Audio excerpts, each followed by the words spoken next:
Shruti Sharma? Yes, please take a seat. So Shruti, tell the panel about yourself, your academic qualifications, your work experience, if any, and your main hobbies, very briefly. Okay, sir. So my name is Shruti Sharma. I have been a student of history. I was born in Bijnor, educated in New Delhi. I completed my graduation from St. Stephen's College, and currently I've just started my post-graduation in sociology from Delhi School of Economics. And I am constantly like to learn new things and explore new cultures through language, food, books, and cinema. And I'd like to see myself as an optimist. So, Shruti, you are a graduate, and you have done MA also in sociology. I Delhi just School of started my. Economics. Sorry? I've just started my MA. You have started. Oh, you have started this. Very school. So, with the Stephens, in your background, and with the Delhi School of Economics, both are so internationally known institutions. I do not know what you had in mind initially, but why civil services? So there are a number of reasons why I want to pursue this profession. Firstly of all, sir, I believe that I have had a certain privileged background, and therefore I always wanted to do something in which I could give back to society in some way and bring about some sort of change in people around me and give other people an opportunity to have the sort of privileges that I have had, sir. Secondly, I believe, sir, that on a personal level, I believe the diversity and the scope that these services provide can be an avenue for great personal growth and an avenue for learning a lot, which it would provide me, sir. Okay. So, Shruti, you are from Delhi. Now, how the safety of women, the perception about safety of women, has changed over the last, say, about 10 years, ever since Nirbhaya happened? Yes, sir. So, the Nirbhaya incident was a turning point in terms of the global discussion that happened around Delhi regarding women's safety. So, in a sense, it was a turning point, and a very bad incident set the precedent for a lot of good steps that were taken post that time period. So, a number of steps have been taken since that time period by the union government and the Delhi government in that regard, ranging from the Nirbhaya Fund to certain steps by the Delhi government to increase CCTV coverage and reduce dark spaces, to also increasing scope for better mobility for women, be it in the space of women marshals in the buses at that point. So I think a certain progress has taken since that time period. Shruti, have you heard of a matter going on, Hindu minority status?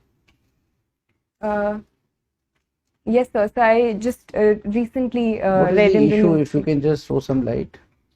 So, in the limited knowledge that I have currently, sir, about the topic, it is about the authority of the state versus the center in deciding the status of minorities with respect to religion. So there have been certain cases, as far as I recall, sir, such as the TMA Pi case, which talked about whether the minority status can be decided on a state level in terms of religious minorities, or it can only be decided in terms of the central government. So I think that is the issue. No, but this is primarily related to Hindus being given minority status in those states where they are in minority. Presently, even if suppose in the case of, say, Punjab or JNK, right, Yes. where Hindus are in minority, but the actual minority status is given to those who are in majority. So a PIL is in Supreme Court. Yes, sir. The center has asked Supreme Court to consider this, that we would like to give minority status to Hindus in those states which I have mentioned. Now, since I have already given you an idea, what are your views about it?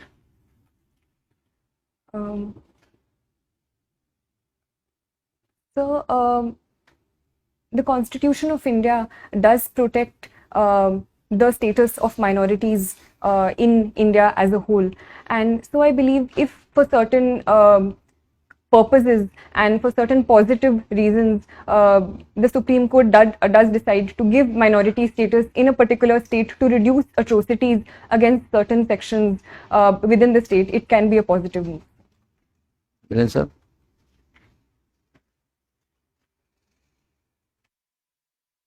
Question, I'll take it on. You see, the Supreme Court does it. Supreme Court in no way is in a position to stop atrocities.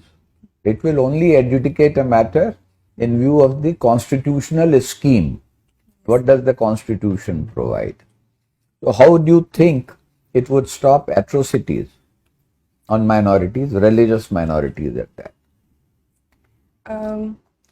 If it can provide in the future a certain safeguards that the minority status can provide and certain special steps that can be taken for minorities in a particular state. Can you give any example when Supreme Court has provided safeguards, laid down safeguards?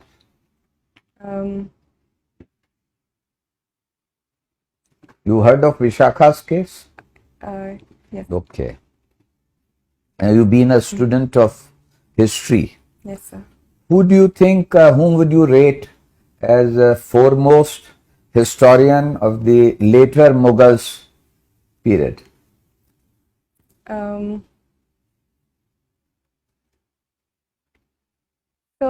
Who are later Mughals? I would say the period after the so-called fall of the Mughals or the decline of the Mughals, so post Aurangzeb, so would possibly be regarded So you as the think later Mughals. Beyond Aurangzeb are the later Mughals? Yes, sir. So which are not considered so high and mighty in the course of their achievements. Okay. Recently there has been a talk. Certain people feel that there is a need to review and rewrite India's history. What is your take on that? So I personally believe that the writing and rewriting of history has been a continuous part and parcel of history since time and forever. And I believe rewriting of history is always a positive step. But at the same time, I believe this rewriting should be based on certain facts that history recognizes and the range of sources that history as a discipline recognizes. So if the rewriting is done in that regard, it can only lead to more positive debate and discussion in the long term. What do you understand by Warsaw Pact? So the Warsaw Pact was a pact signed in 1955 in the context of the Cold War, led by the Soviet Union. It was a security pact formed in the context of the formation of the NATO and an opposition to the NATO, sir. I have another question from history, on history. What was Standstill Agreement? Sir,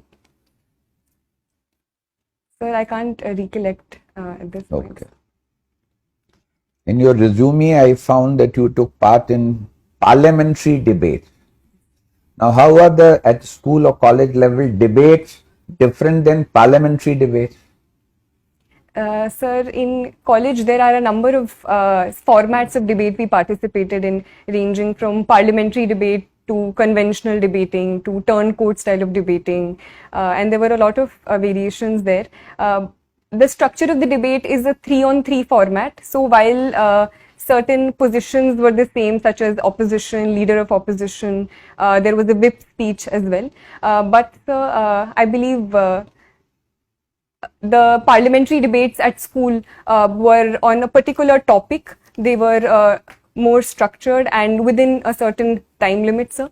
As compared to parliamentary debates in the parliament, I do feel that sometimes they are quite long and are not in a point-to-point format as we discussed in school and college. One of your pastime or hobby is exploring word cinema. Now, what is exploring word cinema? What does it involve? How do you explore it? So the reason I chose the word explore is because I am no authority on world cinema, and I like to see and look at movies as they come to me, and as one leads to the other. So ranging from Iranian cinema to cinema of Hong Kong. You are not a student of languages. So other than Hindi and English, what language do you know? Sir, I have tried to learn reading and writing Urdu, so I know the Urdu script. I like to learn a few phrases here and there from my friends who are from different states. So you will explore world cinema from subtitles, is it? Sir, I believe world cinema is more than just dialogue. The very vocabulary of filmmaking and cinema, I believe, does not necessarily need language to convey it. Sir. So I think that is my interest in world cinema. And subtitles, obviously, sir, help me understand the story better. Have you heard the term soft power? Yes, sir. What does it imply? So soft power is usually used in opposition to hard power, where hard power talks about a certain military might. Soft power, on the other hand, is the influence of culture and other aspects in increasing the might or the influence of a certain country or power over other powers. So cinema can also be one example of Any other illustration of soft power in context of India? So India's cultural outreaches, for example, yoga and international celebration of the International Yoga Day across the world can also be an example of India's soft power. Okay, thank you. Well, Shruti, you are from your home district is Bijnor. So tell us something about Bijnor. Sir, Bijnor is a district located in western UP, sir. The river Ganga flows through it, so it is a very fertile state. Sugarcane being one of the major crops of Bijnor, and therefore sugar mills and the sugar industry is also very well developed, with 5 of the most largest sugar mills located here. In terms of historical importance, the place Vidurkoti is associated with Bijnor. There are a number of prominent personalities from Bijnor, ranging from Vishal Bharadwaj in cinema to poets like Dushyant Kumar, to historical figures like Abul Fazl associated with Akbar, sir. So it is truly a very rich. What product has been assigned to Bijnor district as a part of ODOP scheme of government of UP? Sir, woodwork and wooden craft, especially associated with Nagina, is assigned to Bijnor. Okay. So what is this Amrit Mahotsav? We keep hearing about Amrit Mahotsav. What is this Amrit Mahotsav? Now the whole country is celebrating Amrit Mahotsav. Sir, the government of India is celebrating 75 years of India's independence through Azadi Ka Amrit Mahotsav, where we are celebrating the Indian culture through performing arts, through our handloom, through celebrating our history. So various steps have been taken under this, ranging from establishing tribal museums to organizing certain cultural events to organizing quizzes related to India's culture on online platforms as well. Okay. So basically we are celebrating 75th year of India's independence. So even after now 75 years of independence and so much of progress on various fronts, still we have a good number of people who are having severe problem of poverty. As per recent data of Niti Aayog and even the international poverty check, we have, I think the number of course varies around 7% to 12% from different sources. What could be the reason why we have not been able to tackle this problem? So, I believe that a lot of progress has happened since the time period of India's independence, where close to 60 to 70% people were below the poverty line, to currently today, where close to 20% are considered according to the Tendulkar committee report. So a certain progress has taken place and the progress is ongoing, sir. But simply because of the huge challenges associated with such a large country, with such a huge population, and the over-dependence on agriculture to a certain context, I believe has been responsible. But government steps are ongoing to reducing these hurdles by taking steps in the realm of industry, in the tertiary sector and other spaces. What is the current size of Indian economy in US dollars terms, approximately? I can't recollect the exact. Okay. So we have set a target of 5 trillion US dollars economy by 2024-25. Currently we are at around 3 plus. Do you think we'll be able to go somewhere nearby by that time? Is there any, what measure do you think can Government of India take to really give a big boost to our growth? Yes, sir. So I do believe that I am an optimist. So I would say that we can surely reach this level. Certain obstacles are there, especially in context of the COVID pandemic and certain repercussions of the COVID pandemic, which have been on the global economy as a whole. But personally, sir, and as per the Niti Aayog report as well, infrastructure is one area where we do need to spend a lot of money in. So the Niti Aayog has said that $4.5 trillion should be spent in infrastructure creation till 2030. So that is one area we need to work on and are working on. Secondly, sir, is the area of industry and manufacturing, which the government has also given a lot of importance to, especially the PLI schemes and Assemble in India programs, which we are encouraging. MSME is also one sector in the manufacturing sector. Through various Mudra schemes, we are pushing forward. Thirdly, sir, is agriculture, because more than 50% of our population is dependent on agriculture, and unless and until we tap on that front and diversify and add more value-added products to agriculture, that can't be done. So in that context, giving importance to food processing industry is important, and bridging the gap between the farmer and the market through technology is also one step. So what is the scheme for basically promoting this food processing industry launched by the Government of India? So there is this scheme, I can't recollect the name, but it PM-KSY. Pradhan Mantri Kisan Sampada Yojana. So in your opinion, which is the very significant public policy initiative in the last couple of years by Government of India, which has done really, in your opinion, has done really well? Sir, I think in the light of the COVID pandemic, the PM Ayushman Bharat Yojana has been very instrumental in expanding the public health infrastructure across the country and providing affordable healthcare to most sections of the population. So in your hobbies, you have mentioned practicing yoga. So you do it every day, or? I try to. Okay. So recently, one very important development has taken place with respect to traditional medicine. Are you aware?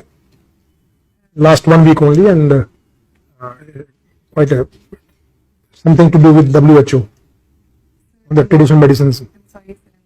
Because we are establishing the first WHO center on traditional medicine. It has been approved. Okay.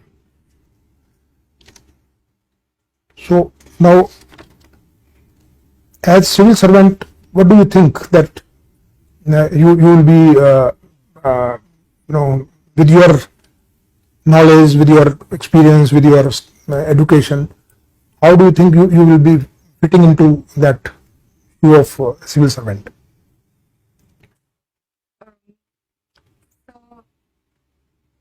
Sir, as per my background, I feel that my background in history can help me understand present social realities in a more wholesome way, and therefore solve them using that background of history and the social sciences, sir.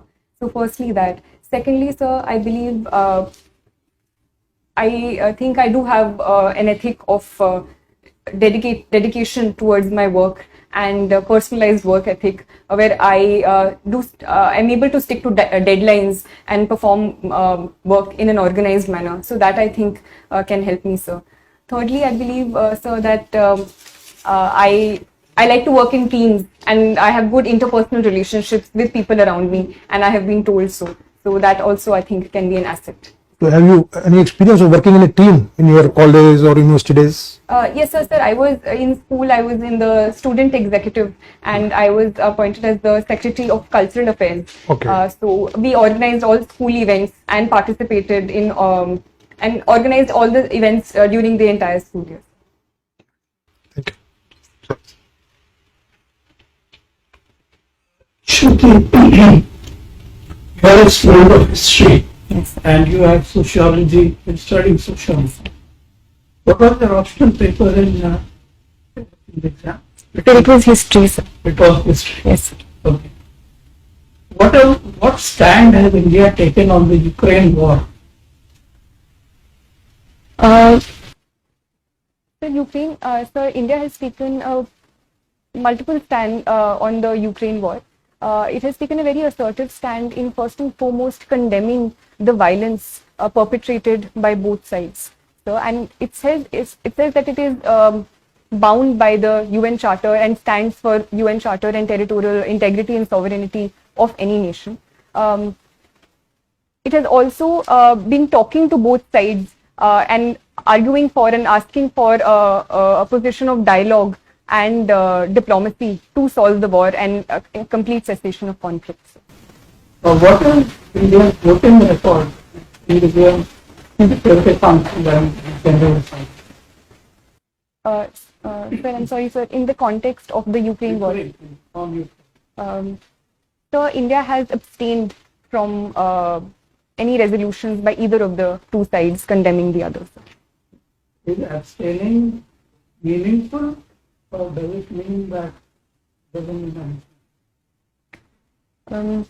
Sir, in the context of India, I think it is a meaningful stand, and it helps India maintain its strategic autonomy on the issue and upholding its national interest in both cases, at the same time providing itself an avenue for talking to both sides simultaneously and not antagonizing any of them.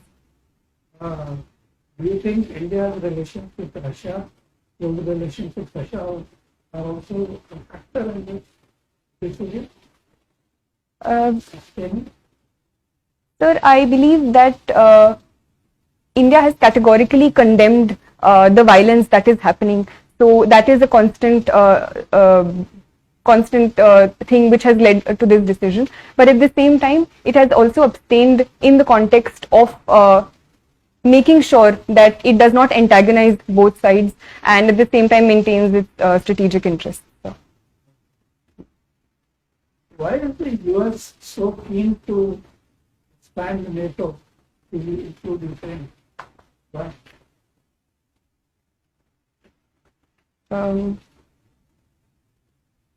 So, in my limited understanding, I would say simply in terms of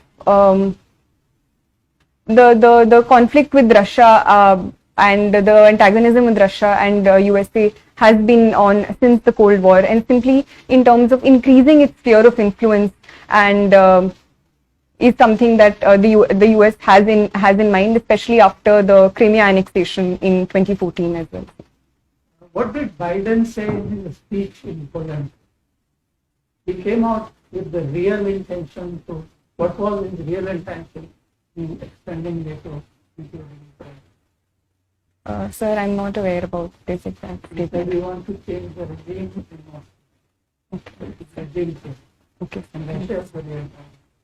Okay, second question. You must have read about the partition of India. Yes, sir. In your view, who was responsible for partition of India? Because different people are saying different things. Some are saying Jinnah was responsible. Some of our own stalwarts are saying Nehru and Patel were responsible. In your view, who was responsible? So,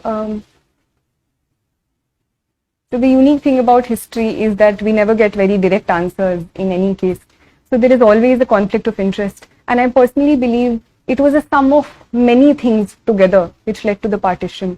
And it was especially the political developments which happened in 1946 and 1947 due to the political violence and the violence which happened in Bengal and Punjab during that time, starting from the Direct Action Day, as well as the role of certain politicians such as Jinnah, and the political mobilization that happened after that, which ultimately led to the partition, along with the role of the British governments. Who was the person or the party responsible for demanding the partition of India? Sir, it was the Muslim League led by Jinnah. Masters in sociology. Okay. So tell me, is an individual shaped by society? Yes, sir. Sir, I do believe that an individual, right from his or her birth, is constantly shaped by the society he or she lives in. Okay. Okay. What is your view on taxation on digital currency?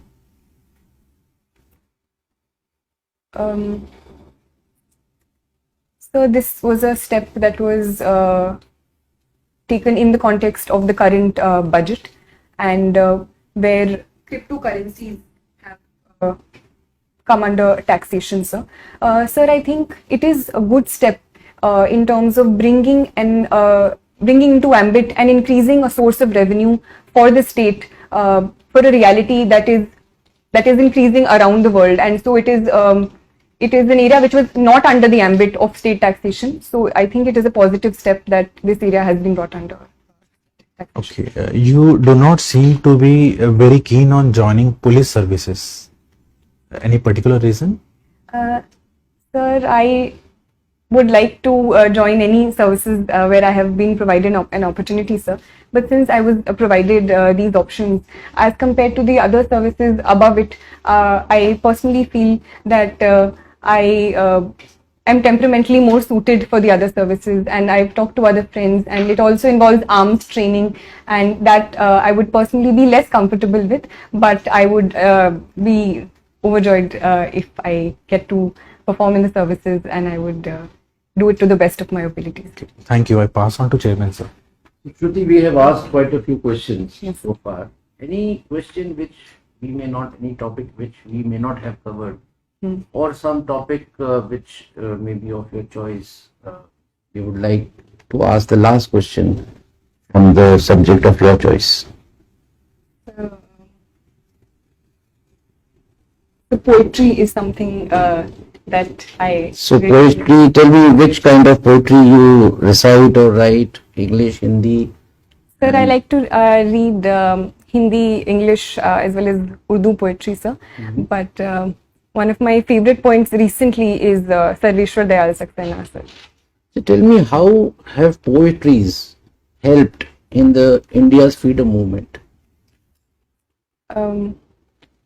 The poetry is a very potent tool in raising the motivation of people and raising the sentiments of people. So poetry has been a very important part of the freedom struggle as well. One immediate example that comes to my mind is Faiz Ahmad Faiz Subh-e-Azadi, which was in association with the freedom struggle and the partition specifically. So thank you, Shruti.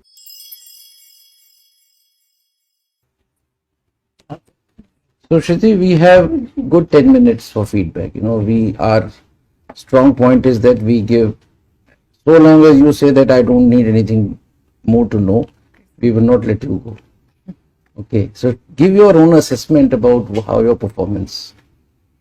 Sir,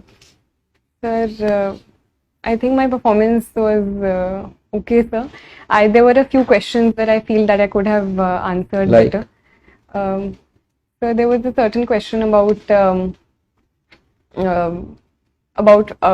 Ukraine and Russia, where I felt I was repeating myself, so that I. But we didn't feel it. Okay. What else? Sir, So there were a few things I couldn't recollect, like the standstill agreement and things that I think I should have answered, like the Biden speech, as well as a factual question asked by Sir. So there were certain things which I should have known about the yoga and Okay. WHO, which I couldn't recollect at that. Right. So Shruti, the panel's assessment is, one or two questions not answering, not knowing the facts, really doesn't matter. Right? Basically, a test of personality rather than your knowledge at this point in time. Now you were excellent.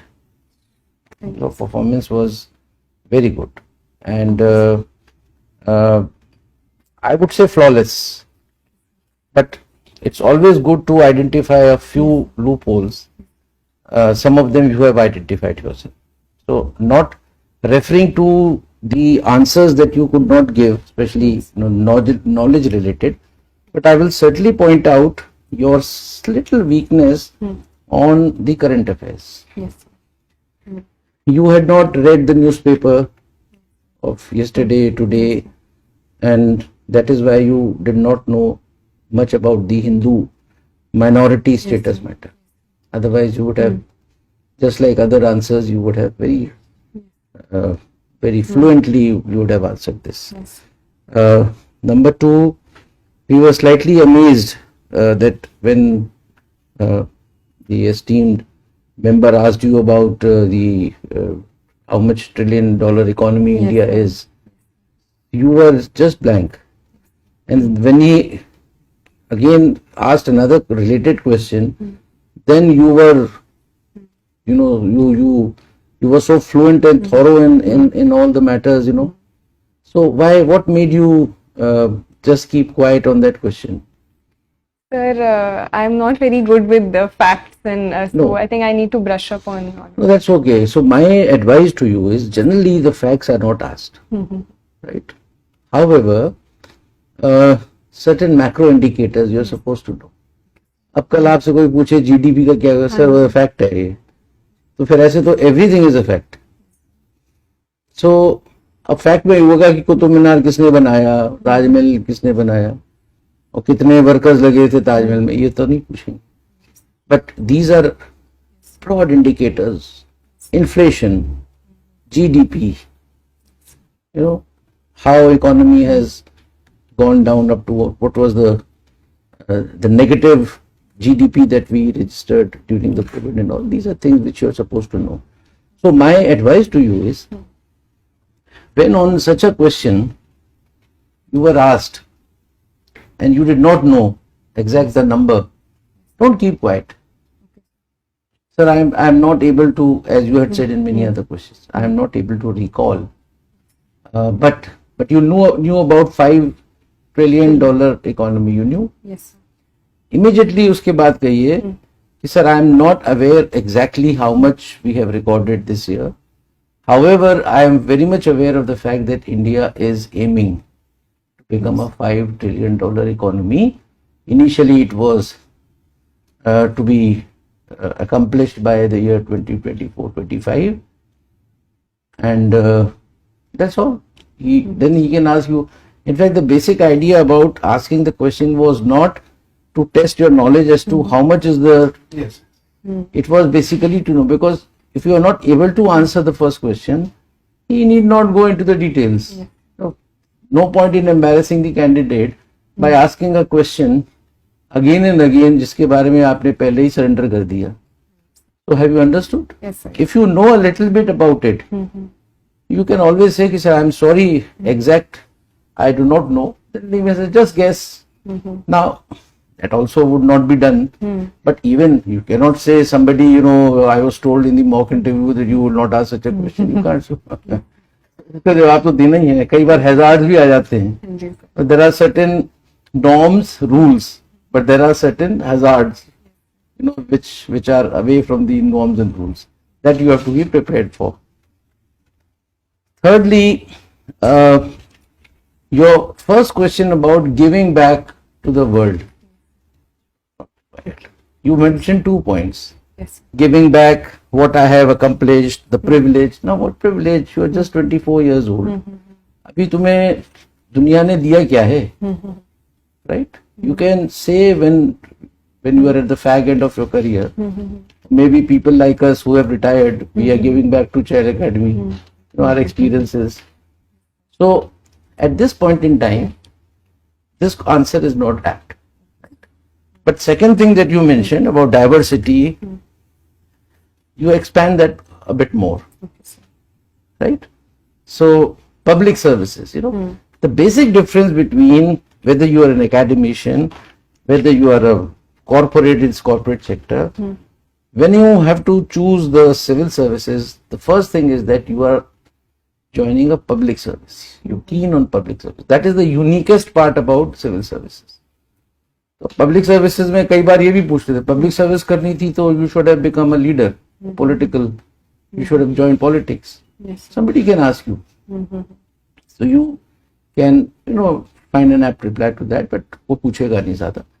So these are the 2-3 things which otherwise in terms of communication, in terms of your body language, in terms of your confidence, in terms of your fluency and the use of words, Shruti, I must say that you selected such rightmost words, to explain your point. That's your strength. So we have assessed you as 70%, which ours is the highest. So you have begun with a good note in the morning, and any questions if you have. Yes, sir. I wanted to ask one thing also, which sir asked about the IPS. So, do you think I can give that answer, or is it Get the right appropriate? answer. Yes. Please. I share everything which the chairman has said. I myself am particularly pleased that you have given the foreign service as a second choice. You are the first candidate who has not given it as a third choice. Yes, sir. And but if you have given it as your second choice, Yes, sir. then for issues like Ukraine, you need to go a little deep into that. Okay, sir. Okay. So that is what I would like to say. Selection of words was mentioned, and that is a skill, and one of the essential skills required for a diplomat. Yes, sir. So don't change. My own advice is don't change your opinion. I'm joking. Okay. To you. Please. So once I wanted to ask sir, what would be a good answer to the question where you asked about is Russia one of the concerns why we have abstained? Russia is the concern, which is the main concern. Yes, sir. Because the US has been putting pressure on us Yes. to vote with them. We have resisted that pressure. Why? Because of Russia, because of our dependence on Russians' arms imports, which are very important for us. So, as you said, national interest is the most important thing. So, our national interest is to stay neutral in this. But should we, in any case, I think it is an unjust war inflicted by the West on Russia. I'm not, you don't have to say so many words, but most of us in Delhi, the foreign service community, we see it in these terms. So it is all, you are also on the right side of history. Though your Western media will tell you that you are, why is India not looking for us, this and that. But if you ask this question, then you say because of our national interest, because we import arms. And at this point with China on our border, one side, the arms need spare. Okay, sir. Yes. Anything else, Shruti? So you were saying something. Shruti, I was telling that the question about the why IAS, why not IFS. Normally it is not asked. This is again in that hazard category. And if it is asked, and the reason why it is not asked, that the interview board doesn't want to give any particular importance to any service. That's one. Number two, the perception of the candidate should not be like this, that this service is superior, this service is not so superior. You haven't got into any service. You can get anything, so why should you get disturbed about it? in case somebody asks, like it was asked today, the best thing would not to compare the services, which you did not, and take it on yourself. Sir, I am best suited. I thought my personality or my not even liking, I'm more suited for, or I'm not suited for the Indian police service, which you said. Without criticizing, sir, a lot of foreign, this is a lot of traveling, I want to be in India, this, that. Or my father said this, mother said this, no. Just take it on your own. You are more, I think, suitable for this particular service. So I thought that I'll do justice with that service if I get it. It was the word temperamentalist, which is a fact. It's not like me.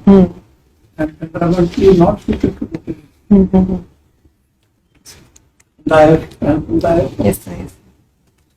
Temperamentally. Right? Thank you so much. Thank you, sir. All the very best. Thank you, sir. And if you have done your means, Shruti, we are anxiously waiting to see your name in the